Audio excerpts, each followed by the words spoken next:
আমরা সরাসরি চলে এসেছি পি বাংলা থেকে মণিপুর অঞ্চলের তৃণমূল কংগ্রেসের প্রধান।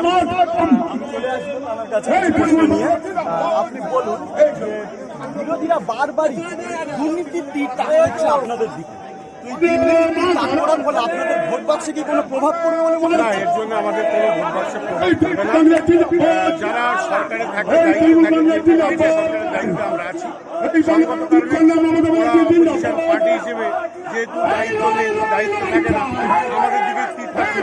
দেখুন, যে কাজ করে তারা নিশ্চিত হয়, যে কাজ করে না স্বর্গের পাতুলে বসে থাকে তার কোনো ক্ষতি হয় না।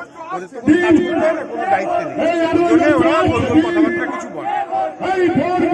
তাহলে আপনি বলেছেন এই সভা থেকে, আপনি বলেছেন যে আমরা প্রবীণ, আমাদেরকে আবার সেই কণ্ঠ হয়ে জেগে উঠতে হবে। তাহলে নবীনরা কি এই কণ্ঠ থেকে বাদ পড়ে? নবীনরা কখনো বাদ পড়বেন না। নবীনরা হচ্ছে ভিত, আর নবীনরা হচ্ছে অগ্রদূত। আগামী দিনের তারা হচ্ছে কারিগর। অতএব আমাদের নবীনদেরকে আসবার সুযোগ করে দিতে হবে।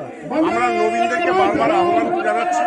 আমাদের সাথে যুব ইউনিট আছে, নবীনরা আছে, কিন্তু নবীনদের একটা পার্সেন্টেজ আমরা লক্ষ্য করছি একদম নতুন যারা তারা একটু অন্যদিকে চলছে।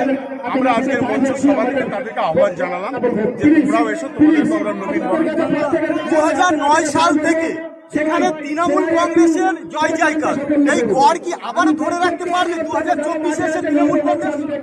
2024 নির্বাচনে প্রাক্কালে যে সমস্ত শৃঙ্খলা পরিকল্পনাভাবে ঘটা রয়েছে তার জন্য সাময়িকের একটা এফেক্ট পড়েছে।